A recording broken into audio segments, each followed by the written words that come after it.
There we go. Now my mic is unmuted. Yes, now your mic is unmuted. Hello, EKN Nation. How are you? Episode number 7 of EKN Face2Face here, of course, on Facebook, and it will be on YouTube as well. My name is Rob Howden. Over there is David Cole in Grand Rapids, Michigan. I'm up here in Cambridge, Ontario. And again, we're expanding and evolving our content program here during the coronavirus COVID-19 pandemic shutdown.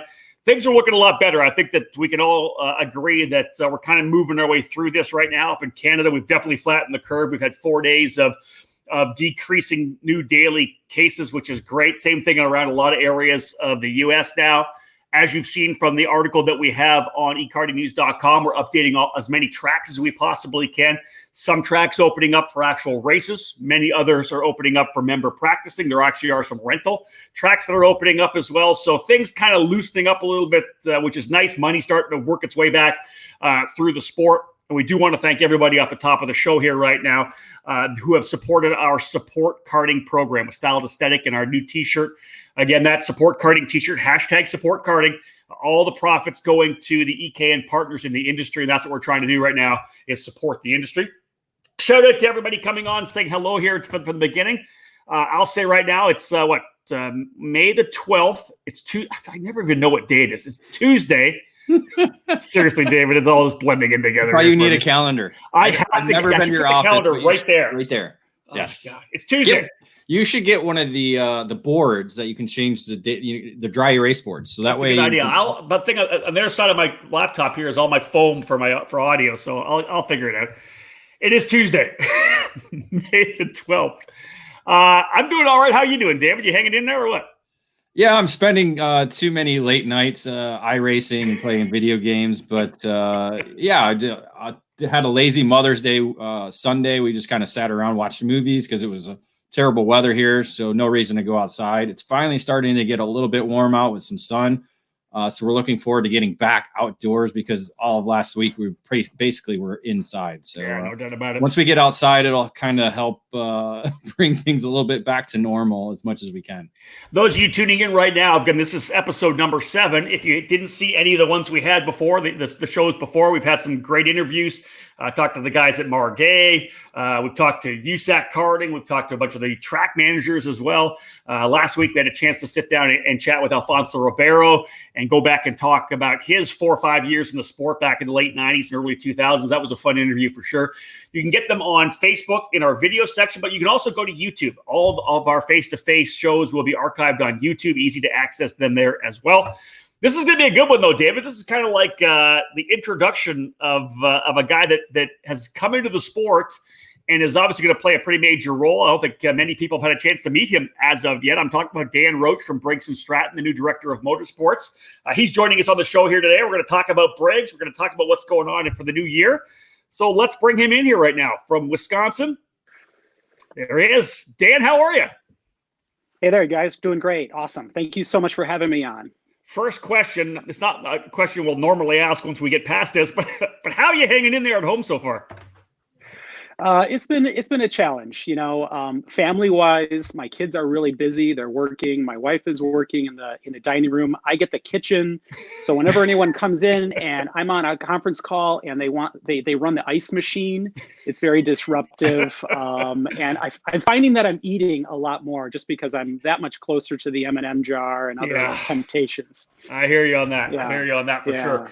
Hey, so the cool thing is for this program now kind of gives us the opportunity to introduce you to people from coast to coast. There's so many racers in the Briggs 206 program, our Operation Grassroots, as we call it, all around the country. Folks, this is Dan. I'm really glad to take the helm. We've had a great foundation that was set, obviously by my predecessor, did a fantastic job, pretty visionary, and really created a lot of momentum. And it's just my job to take that momentum and to continue to build on it and listen to racers, listen to dealers, listen to other people that are attached to the sport and understand how we evolve from here. Yeah, I think the first things first, and I like to start with the origin story because we can see behind you there's a lot of history in karting. It's not like you've come in from somewhere and, hey, I've got to learn about the sport. Hey, I got this new position. You've been in the sport a long time. So give us your origin story. How did you start in karting? Let's start there. Well, actually, we have a track that's really close to my house. I'm in the what we call the Lake Country area, which is about 30 miles west of Milwaukee. And those of your listeners who've been to Dousman, Wisconsin, Badger Kart Club has been active for, I think, 60 years now.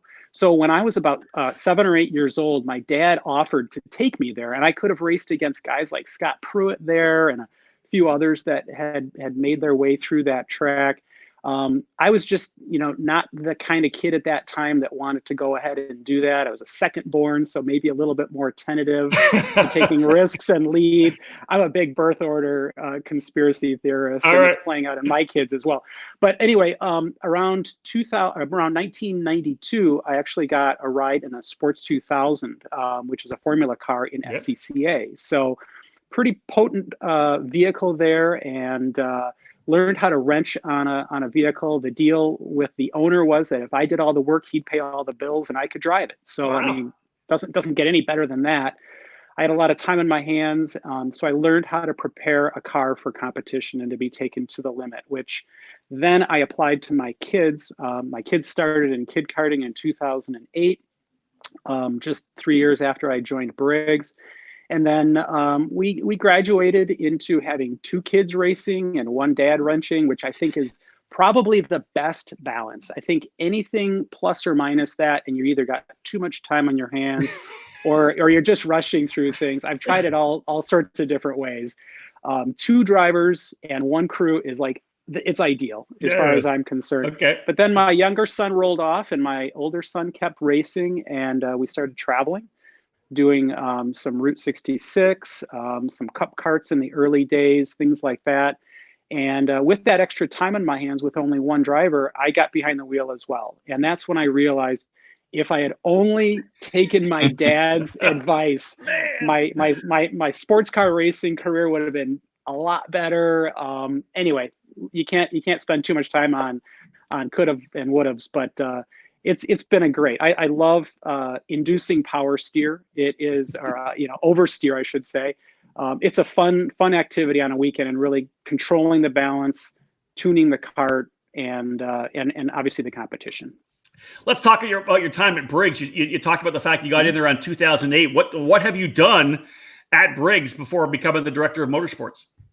Yeah, good question. Actually, 2005 is when I started. Okay. And for my first 9 years of working at Briggs, I worked in the Vanguard engine group as a marketing guy. Okay. So we're taking these engines into construction sites, onto commercial lawnmowers, all sorts of things, where we're always going up against the big guy. In the single cylinder engines, we were always going up against a Honda GX. In the V-twins, we were always going up against Kawasaki V-twins. But Vanguards are awesome engines. It's a great product to take to market. And I did that for 9 years. But at some point I felt, gee, if anyone asked me what I did at Briggs and I never called on Sears, or I never went to Home Depot, they'd be wondering if I worked at a different kind of Briggs. So there was an opportunity that popped up in the products group of our company. And I took that, and I was the director of marketing for pressure washers and generators for 3 years. And then I moved over into the commercial lawn mowing and landscaping role as well. So brands like Ferris mowers and Billy Goat turf equipment were all under my responsibilities from a marketing perspective. And so I did that for about 6 years total. And then now, just at the beginning of this year, I took this role, and I'm really excited about it. Yeah, it's. I think you can talk to David and I. Of course, we've done a lot of different jobs throughout our career. But the minute you kind of get into that career where you get to bring your passion for motorsports into what you do on a daily basis, it just kind of changes everything. How have the first couple of months been? Because I'm sure it was like drinking water out of a fire hose, because a lot of stuff going on. The rule set changes, the things happening. You had to kind of hold back the lions for a bit there at the start. Yeah, I'm looking back, and I'm glad that time is over. Frankly, there was just so much to learn. I mean, it's a really different role. If it were just marketing, it would be one thing. But in our structure, I'm a product manager, and also a lightning rod, as I learned very early on. So positive energy and negative energy all flows through me, which is part of the role. And so sure, clutches were a hot topic at that time. I'm very confident that we made the right decision there, rules-wise. We're moving forward. And then into the second and third month, I was able to get into more of the fun stuff. The weekly racing series had to be launched. Tracks needed to be recruited. Other things needed to be understood. And it's been a real journey, but I love to learn and I love to apply things. And this is a great space for me to do that.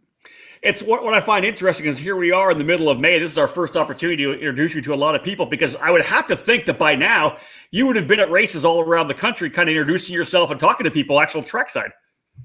Yes, absolutely. In January, I was able to be kind of like the normal self that I was kind of programmed to be. So January was very busy. I went to Frankfurt, Germany for a global go-kart show called Kartmesse. Fantastic, really interesting to see that perspective. I ran in the 24 hours of Daytona, SimCraft 24, which was a fantastic event. Never done an endurance event like that. Got to see our product performing flawlessly for 24 hours with very little maintenance. And then I got down to Daytona for a USAC quarter midget race, which was really enlightening. Obviously, those parents, those kids are taking that sport very seriously. And, they're trusting our product to do that, which is amazing. Yeah. Yeah, talk a little bit more about the 24 hours of Orlando, because that was essentially your first trip as the director of motorsports, correct? At an actual race. Yeah, it was, and still not a lot of people knew me. I was probably the guy who was taking more media than other people were. So I had my camera. I was always taking my camera out and did a couple selfies. As you know, we had a world record achieved there, so I was able to get some interviews there. Introduced myself to Ricky and Jordan Taylor, who those guys are just off the hook. They are. If you ever think you're enjoying life, I would study those guys, because they are definitely taking it to the next level, and they were fantastic. But just to know that this guy, runs in the Corvettes, and this guy runs for Acura, and he's driving a Briggs today, and they're running it for 24 hours. And I did pass one of them. I don't know who was in the cart, but I have to couch this just a little bit. Now, that event went from rain to dry. And I think anyone who's gone through that transition knows that there is an absolute sweet spot where you'd rather be on rains than on dries. And a lot of people switched over early. I was behind the wheel at that time in the rotation. So I just found that I was just getting out of turns really well. The cart was suddenly just came alive, and I was able to reel anybody in. Of course, I was on virtually, intermediate tires at that time, and everyone else was like dodging puddles. So it was really interesting. But I do believe I passed. I think their cart was number 6, and I think I got past them. I just noticed the helmet. Both those guys have a helmet that's patterned after their father, Wayne Taylor, which is a great homage. Hey, you'll always have that. So that's the story. Yes, that's the story. Yeah, embellish and now I change follow it, him. whatever. I follow him on Instagram, and those guys are a hoot. And I'm just like, yeah, remember that? And I dive bombed you into the hairpin. I got you. That's it. That's awesome. So let's kind of jump into some of the stuff that's been going on. David, I'll let you kind of roll into this, because I know you've worked very closely with Dan on this. But the mascot, obviously it's something that we've had for a little while. Talk a little bit about the mascot, Dave. Oh, me. Okay. Sorry. Well, yeah, because Briggs and Stratton had a naming contest, and that's something we don't really know was, where did this mascot really come from, Dan? Well, I think whenever you take over a role, when a new person takes over a role, they take an assessment, and I did that as well. And I've always been a big fan of that mascot. The numbers on my carts from 2008 almost and to today have been patterned after the animal text. So that word animal and the creature, that has an interesting font. So I converted that into a number, which I've used on my carts ever since. Oh, that's awesome. And not to be superstitious or anything, but my cart numbers always have a 2 in it. It might be in the tens digit or in the singles digit, but it always has a 2 in it. That's something passionate that I'm passionate about. But I took that font and built it into just our family legacy of our carts and our graphics and things like that. So it was an easy thing for me to see when I took the role. that there was some untapped potential behind this mascot. Because I asked a few people, I'm like, well, what is his name? What do we call him? And everyone's like, well, you call him Animal, or you call him Critter, or you call him, and I'm like, okay, I just asked two people and got two different answers. Yeah. So there's something here. So it turned out awesome, unbelievably a positive experience for us to throw it out to the community, that we had that naming contest. And it just so happened that that contest went live right around the time when everyone was looking for something to do. That's it, right? And yeah, and so our social media metrics on that campaign are just off the charts. So we had over 2,600 people vote, provide a name on the initial round.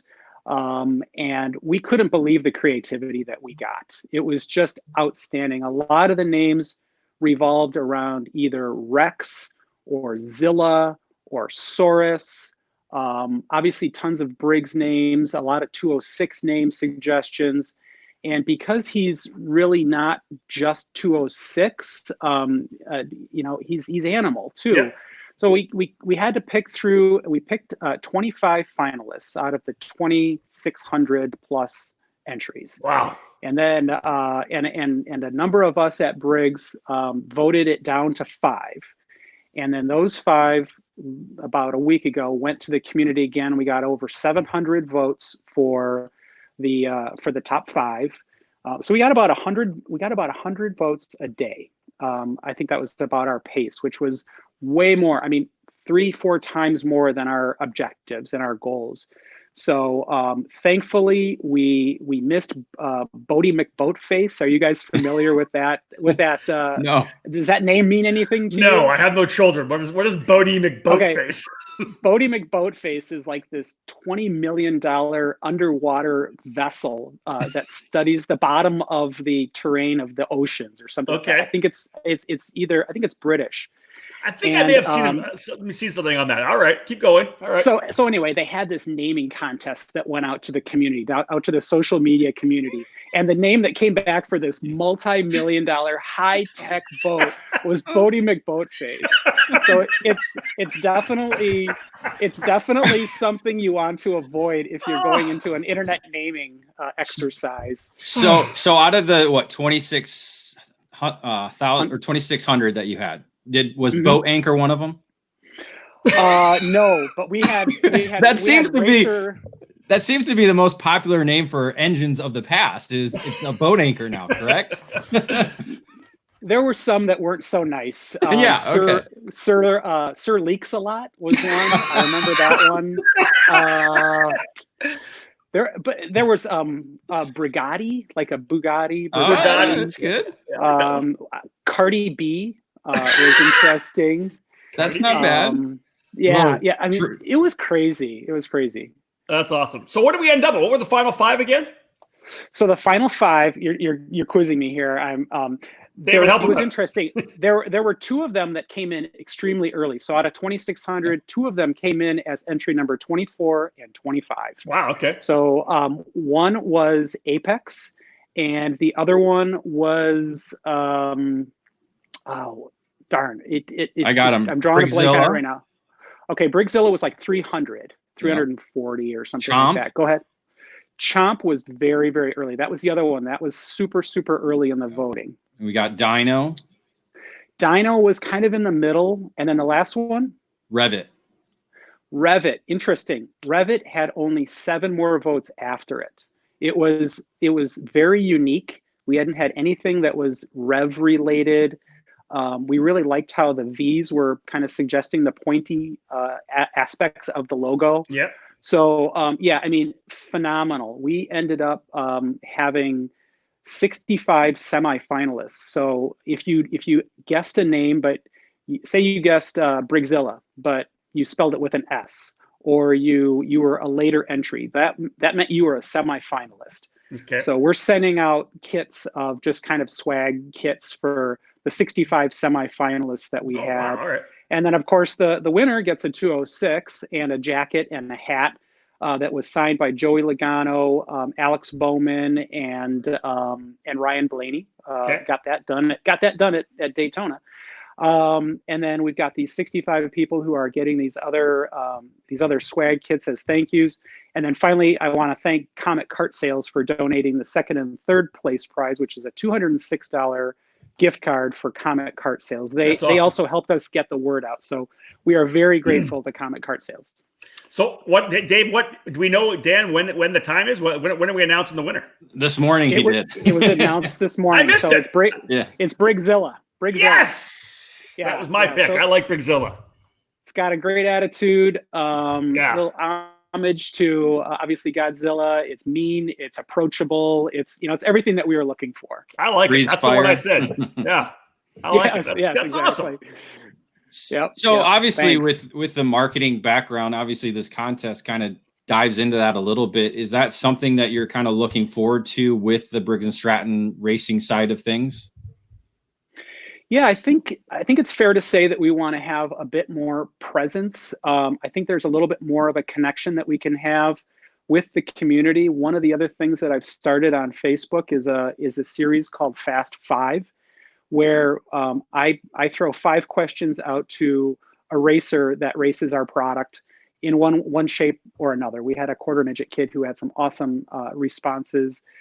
Ricky and Jordan Taylor responded to our first Fast Five set. We've taken a little bit of a break on that just because there hasn't been that kind of on-track activity, but we've got a few more of those planned coming up shortly. So that type of thing, weekly racing series is also another really out there kind of program where we're getting our brand out in front of a whole bunch of people. So I like our portfolio of marketing tools at this point very, very much. Let's actually segue right into the Briggs weekly racing series as you bring it up. Mm-hmm. What's the status of how it's going to look for 2020? Because obviously, with the shutdown here right now, waiting for tracks to come on board, you guys have had to kind of adapt and move things around. What's the evolution going to look like for this year? So a number of tracks, perhaps watching this, know that there's been a number of events that were scheduled for the weekly racing series that just flat out aren't happening or didn't happen. So, I mean, we've missed a number of events already for a number of tracks. Our goal is to establish a fair and equitable start time for the whole program. At this time, I think it's about June 6th, but we're just going to have to see. But we're super excited about the weekly racing series this year. Again, that's one of those terrific foundational aspects or elements that were part of the program when I started. So I'm super grateful for the foundation that was prepared there. But we're taking it up a notch in 2020. What I've noticed is that our prize vault, our group of prizes that go out to our racers, have been largely focused on Briggs & Stratton, which is great. We've had a lot of our products being part of those prize packages. But I felt like at this time we had built enough equity within that program that we could go out and market that program to others and make the prize vault much more diverse. So it turns out companies really responded. I can kind of break this news here on this program. Right. Our first place winners are champions in the 3 categories that we have.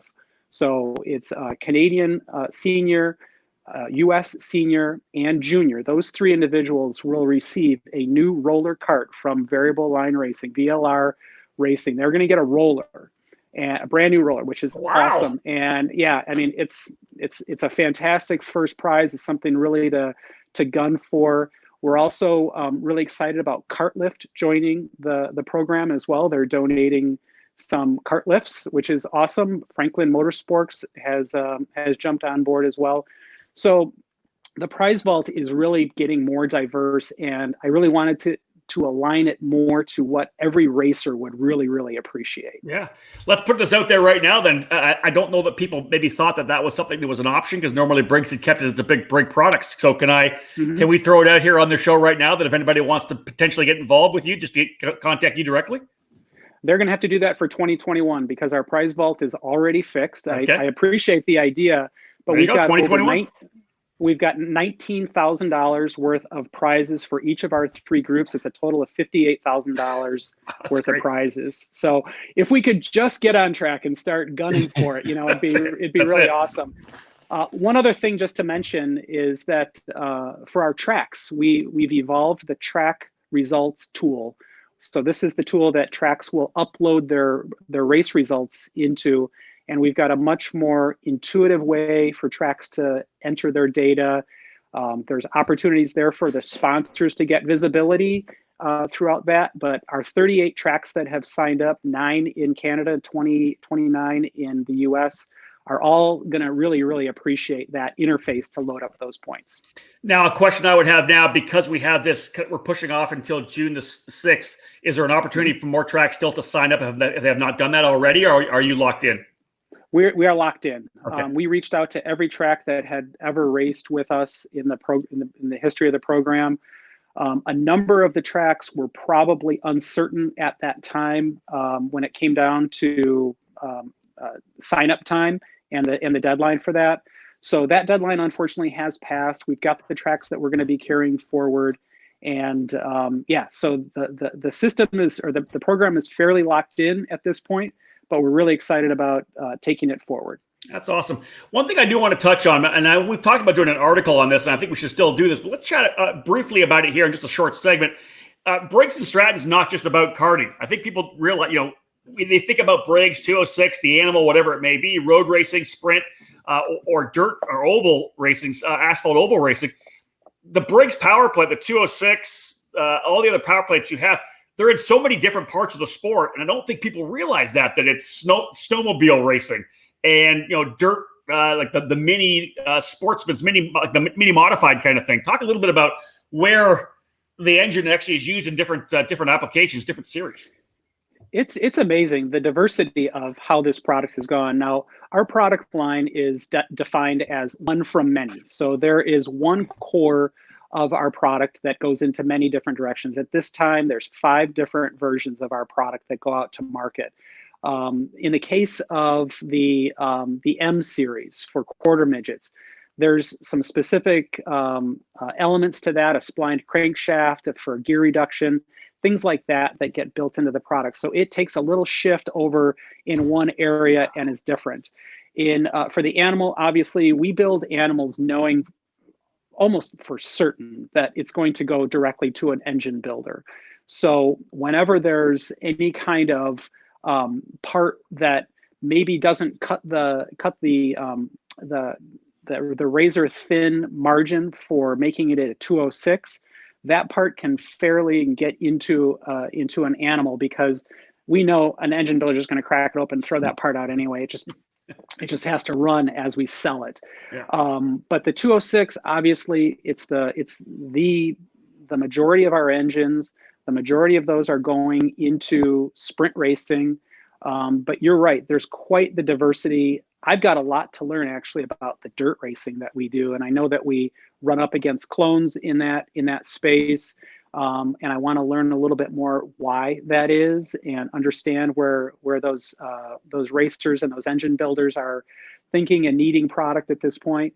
But when we come down to the product line that we have today, most of our focus is really around that 206, because it has just really over-delivered on its expectations, and it commands a lot of our attention. Well, it's done so much for the sport right now. I think pressing the reset button and really rebuilding the bottom of the pyramid, which is club racing, which has been great.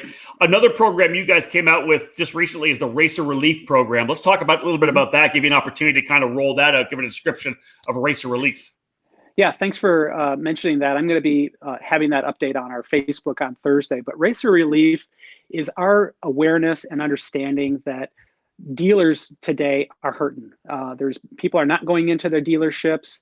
There's just been a kind of a freeze up. And as I talk to dealers, I hear about this. I hear scary numbers about comparison of sales versus previous year and things like that.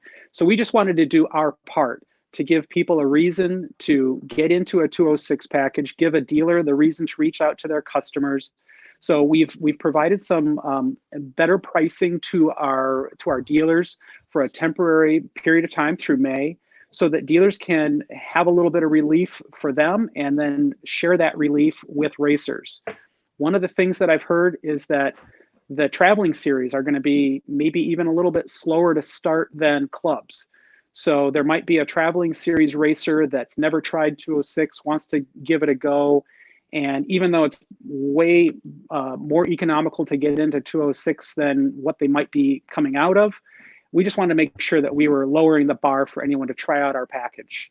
And that's really what Racer Relief is all about. But it starts with the dealers. They're super important to us and super vital to the sport. Yeah, they're definitely your point of contact, right? They're your Briggs representative, point of contact with the customer. Now, it may be too early for this right now because you've really only been in this for a couple of months, but is there something on the drawing board for the future of Briggs & Stratton? Can we talk about that? Is there anything out there that we can discuss, or is that kind of been held close to the vest right now? Yeah, it's still pretty close to the vest. What I would tell you is that my history with Briggs & Stratton, which has been the majority of my career, I've always been really tuned into what the customer is looking for. We call it voice of customer and customer-driven problem solving. So it's going to be very difficult for me, or maybe even impossible for me to change that. So I'm always looking to find out what people are looking for from our product. Oftentimes, if you ask a customer or someone who's using the competitive product, what do you want? It's too big of a question. Yeah. Or even to people who are super satisfied with your product, which many people are with the 206. You ask the question, and I often do this: what's the one thing we could change? And what I hear from the 206 is that tech can always be easier. Tech can always be assisted from our tracks, because with a product with a crate engine like that, it's really vital that everyone understands that there's a robust tech inspection going on at their track. And we also hear that people want to go faster from time to time, although the racing product that is out on the track right now, provided by 206, it's hard to beat. There's just a lot of tight racing. I've done a fair amount of it myself. I know that you have to be so decisive with your moves, otherwise you just get freight trained, and that kind of tension is just awesome. So I think it helps racers become better drivers, and it's a great foundation for kids and people coming back to the sport or are new in the sport. They can get competitive and get up there pretty quickly. So it's interesting to hear the feedback. I don't have anything bolted down or nailed down to share with you guys. You'll be the first to know. All right. Do you find that the feedback you get from different regions is always different depending on what region they're in? Because in karting, at least for me, in the lifetime I've been in it, it's always different depending on what region you're in, and it's always been different rules here, different rules there. That's the one thing that Briggs & Stratton 206 has, is it's the same rule set regarding the engine no matter where you go. Do you find still that people have different feedback depending on what region they're in? I think that we compete against other aspects of racing in different areas. For instance, California is still a tough one for us because, it could be a number of different reasons, but our product just isn't as embraced as readily on that part of the country. Canada seems to be almost pioneering in how serious you can take a 206. I'll never forget the first time I saw a 206 on a CIK chassis. I was like, what's going on there? Why would it almost felt like a disconnect. Now you can't even imagine it not happening. And let me comment on that. Because that has been Canada for many, many years. When I first started back in 1995, in those years I was here in the mid 90s, every top junior driver would run JICA, Yamaha, and 4-cycle. And in Canada, they've always done, even guys that would run shifters and then 4-cycle as well. 4-cycle was still something where there's always been over the last 25 years. And before that, there was that understanding that you could go, you went fast in a 2-cycle, but you ran 4-cycle to be smooth. And it still happens. As you said, you're up here and there's so much respect given to the 206 program. Yeah, it's amazing. I mean, even my own experience with my oldest son, there were times when he was my one driver out there at a traveling series, and he would go from a KT 100. I'm sorry, HPV. We've had a few engines here. He would have an HPV in junior, and then switch over to 206, and it's like you're going from the fastest kart to the slowest kart, but you're at the same track on the same day, and unbelievable how a young driver in that case is able to adapt and to apply back and forth. In the HPV, he's going into a turn that he went flat through in the 206. So at least there's a suggestion in his mind that he could go flat through it in the HPV. That's right. Whether you can or can't, at least it's being suggested. And again, you go back into the 206 and you go through a turn, you're like, man, I just 2 sessions ago, I went through here 30% faster. So what am I scared of? So I think that's really a good point you make there, Rob, in terms of the dexterity that drivers can have and can benefit from in the products they race. Well, even you talked about the Taylor brothers, right? They're running professional IMSA races. They'll run a shifter, but then they'll also go out and run a lot of 206 races because they have fun doing it, right? And again, it's about being smooth. It's about carrying speed. So I love seeing guys that'll do everything. I think that, to me, that's a real racer. I love seeing that. True. I agree. Well, I know we're getting close to the end of this thing here right now, so let's jump in to do what we call the EKN Fast 5. You talk about Fast 5 for what Briggs does. We do one here as well. We have 5 questions that we've asked countless racers over the last number of years. It's essentially talking about your experience in the sport. So, Doug Roche, are you ready for the Fast 5? Dan. Sorry, Dan. Sorry. I don't know why I said that. I'm looking over here, Doug Rink. I was going to ask Doug Rink's question, but I'll hold on to that for a second. Okay. Dan, are you ready? I'm ready. I'll ask Doug's question after. So this is an interesting question. But all right, let's start with this because you didn't say this. I was surprised you didn't say this. Here's the Fast 5. What was your first kart? Give us some detail. Your personal first kart. You said you did some driving. What was it? Well, my first kart was behind me somewhere. It was a JCPenney yard kart, probably with a Tecumseh engine on it. That every time I drove it around my parents' house, my dad liked that because he had less grass to mow. So he saw it as a time saver. But that was the kart where you could kind of hop the curb or the culvert in front of your house and throw the chain off, and got really good at putting that chain back on. And try not to kill yourself, of course. Correct. What about when you went racing yourself? What was your first racing kart? My first racing kart was a Merlin MR29. So, a little shout out to the Franklin boys there in the. Yep, that's their ride. At Dousman, no doubt. At Dousman, correct. What a great track. What a fantastic track. All right. Now, okay, I'm segueing. What is your favorite kart track? Wow. MRP is a lot like Badger, kind of on a hill. So Michiana Raceway Park. I like that. The other track that I really like is it's out in Minnesota. I forget the name of that one. Stockholm, yes. I really enjoyed Stockholm. Great layout out there. I've got to go with the hometown favorite, man. My muscle memory at Badger just has paid so many dividends there. So I usually find that I run better at Badger than anywhere else. That's the hometown thing. I'm going to tell you this. This could be Goodwood. I was going to say, here's the interesting thing, Dan. When you're done here, now you haven't been up to Canada yet. When you come to Goodwood, go look at Goodwood, look at Dousman, and look at MRP. So Dousman's flat, right? Yep. Dousman's flat. As flat as can be. Yes. Goodwood, the front straightaway, is higher, so you go down. It's exactly the same layout. You go to MRP, it's the other way around. Right. Go look at it online. You'll be surprised. They're almost exactly the same racetrack. Goodwood's a fantastic track. They've had Canadian nationals there for 60 years, probably. So that'll be interesting. Yeah. And the story about that, I believe there was like a karting book in like the 50s or probably early 60s. I haven't heard this. And it was like the general layout of a typical kart track, I think. That was, I forgot who told me this.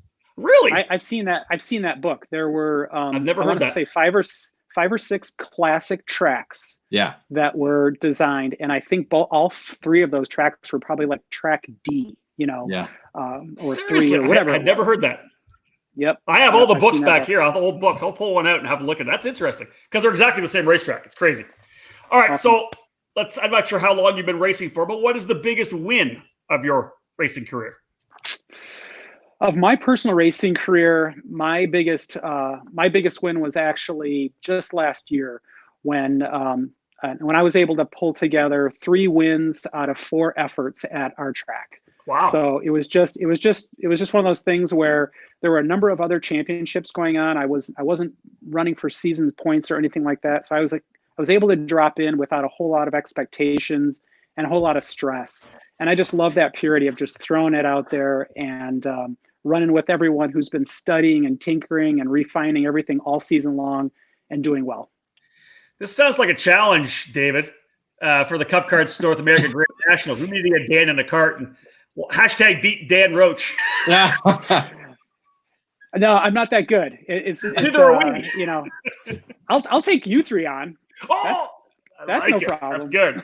All right, so that's awesome. So here's a question for you then. Question number 4 of the Fast Five. Cool. Who's your biggest rival? Do you have a rival in racing that you've had before? Like a driver rival? Yeah, like a driver. Oh yeah. The Keir Peckham. He's a club racer at Badger, okay. And you know what I like about him and the attitude that I always try to take to the grid is that I'm just here for fun, and you can't wipe Keir's smile off of his face. He's gonna laugh if he hears I talk. This guy he's an outdoorsman. His career is in outdoor restoration of prairie lands and things like that. So he's doing good things for Mother Earth, but he loves to race hard. And no matter what happens, there's a smile under his face and his helmet, and you know, a high five or maybe a little pushing and shoving, but all in good fun as we head to the scales. So I just love his attitude, and I really admire people who keep karting fun. Oh, I like that. That's really good. Okay, here's the final question. And you can use this because you said you did some car racing as well. We can go car racing throughout your career, whatever, your motorsports career. But the last question is, who has been your biggest mentor or influence? Okay. Interesting. I've only met the guy once. He's a celebrity. But I think Roger Penske brings a special attitude to racing of every kind. Actually had an opportunity to spend some time with a gentleman named Todd Gordon, who is the crew chief for Penske. He was Joey Logano's crew chief, and now he's moved on to Ryan Blaney. So he actually designed the original suspension on the Ferris mowers. So I got to meet him in Charlotte about a year and a half ago. We did some content with him, bringing him to the forefront on that product. Wonderful guy, and he patterns himself after his boss, Roger Penske. And it just reaffirmed for me that is a guy in racing and motorsports that we can all look up to. Yeah, I think that anybody in motorsports, you use that name, Roger Penske. You want it to be the Penske way, Penske-ish, right? That level of Penske. It's almost like a verb now, as opposed to just a name, which is amazing. Well, you got through the Fast Five, Dan. I appreciate that. Awesome. Let's cap things off because I know we're almost done. You have another meeting to go to. Doug Rink asked a question. I thought this was interesting because this is kind of asking you guys where you're going. Is there a potential? Because you talk about people wanting to go faster with the Briggs world. Is there potential or thought of doing a 206 style sealed engine with the world formula? Certainly the seal has been a major part to the 206's success. Indeed. I mean, just nothing bad to say about engine builders. There's still some activity that they can partake on with the product. But the seal is definitely a strong part to our package.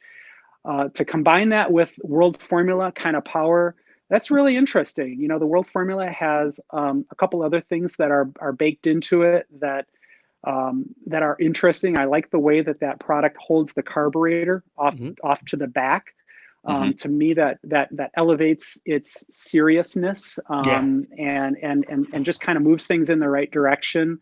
Particularly if you're going to run in the rain, like we did at the Simcraft 24. Although I don't know that a world formula would be immune to water ingestion at that point. But yeah, you know, Doug's got a good question, and that's a bit of what we've been revolving around. We haven't framed it up in that way, but I really see us lining up with that seal strategy because it's worked so well for us. I think the seal goes with what racers want right now, right? They want to know that they have a level playing field. They want to know that they have the same stuff as everybody else. I just feel that's over the 25 years. That's something I really feel a lot, that people want to have that. I want to be able to go race something and know I'm on the same stuff everybody else has. Right. Now the trouble will be if you're asking more. You know, this goes for anything, whether it's an engine or a ballpoint pen for all I know. The more you ask out of a piece of engineered equipment, the shorter it's going to last. So you know, one of the things we also really like about the 206 is that with the 6100 rev limiter, that product lasts for a number of years. And whenever anyone complains about, having to replace their engine, all we have to do is, because of time, we got rid of the original seal. So we had some feedback of people complaining about us forcing that upon them. And the quick question is, well, how much have you spent on tires since then? Since you bought that engine, how much have you spent on tires? How about fuel for your tow vehicle? Yeah. Are we really seriously talking about that on an engine? So we've got to find the right mix of durability, longevity, and parity. Yeah. Parity is what comes from the seal. I agree.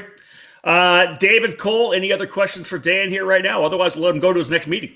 Yeah, I mean, we have the engine with the old seal. I mean, it's a matter of dollars per mile, because I mean, guys are getting hundreds and hundreds and hundreds of miles on the original engine that you guys came out with 8 years ago that I think we have.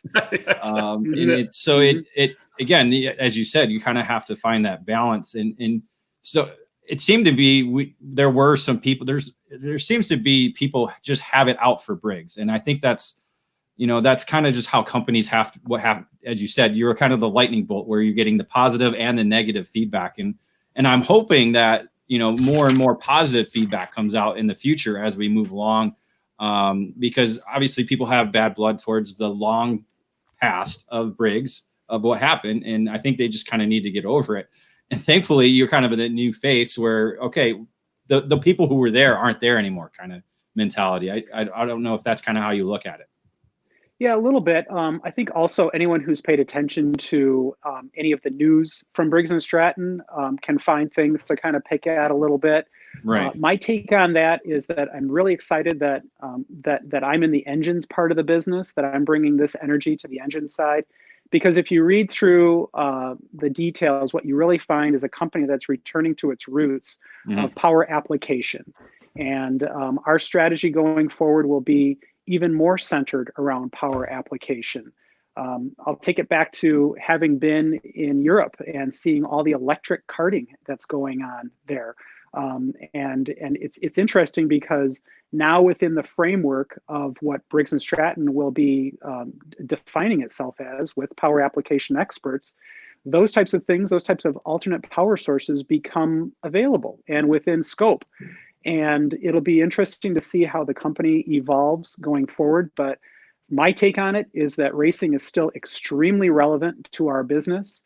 There have been a number of points in our journey where it would have been relatively easy for folks to pull the plug, but we didn't. We're still in it. Putting me in this role is just one part of what we've got going on. But I hope that the listeners would see that Briggs is serious about power applications and that racing is definitely part of that. I like that. That's awesome. Yep. Well, Dan, I appreciate you joining us here on Face to Face. Carved a little bit of time. I know you had a meeting before and a meeting afterwards. We kind of carved up some time in the middle. We do appreciate it. Welcome to the sport. Again, welcome maybe more to the industry. Welcome to the spotlight. Let's put it that way. Hey, thanks very much. I really appreciate spending some time, and hopefully people have gotten a little bit better idea of what we're all about and where we're headed. Yeah, that was the idea. You're going to see Dan folks around the sport quite a bit. It's going to be a lot of different racetracks throughout the year. Of course, he'll be at Dousman, but great to have Dan involved. And again, fresh ideas, fresh thoughts comes from the marketing side of things, different parts of Briggs & Stratton. So a lot of different input that he'll have being able to move this company forward and this program forward. Again, Dan, thank you so much for joining us. We appreciate it. Thank you. Well, there you go, David Cole. We wrapped up another one of our face-to-faces. A lot of great information coming there from Dan Roche from Briggs about the kind of the stuff you see what they're doing with the Racer Relief program, changing things, a little different mindset, right? Going into the weekly racing series, bringing in some more sponsors, bringing in some more industry partners as well. I think that's going to help that program grow more than it has in the last couple of years. Having that marketing background, I mean, that's key because they built that structure, that solid base of what the weekly racing series is. And they have the numbers to back up how many people are exposed to this program. I mean, we were talking, I think it was, 3,500 racers last year were in the program. So you keep adding to that number year by year and more. And so that helps to it. And then again, as you said, just another boost of energy within a company that, again, as he firmly said, is behind motorsports. And that's something that we love to see here in the USA, because it's a USA made product, and people can get behind it here in the sport. All right, folks, we'll cap things off here. Great to have Dan Roche from Briggs Stratton joining us on Thursday, and next edition. We're going to stay with kind of the engine program. We've got both Justin Stefani from J3 Competition, Steve Chapman from Rotax joining us as well. We're going to talk about Rotax in the U.S., how they're bringing it back, working, of course, with Canada as well, as Rotax kind of getting that comeback going here in North America. The U.S. Rotax Grand Nationals planned for, I believe, July 4th weekend down at Charlotte Motor Speedway. So Justin and Steve going to join us on Thursday, again, 2 o'clock. Make sure you tune back in for Face2Face. That's David Cole. I'm Rob Howden. Thanks for joining us again, folks. Take care. Have a great day.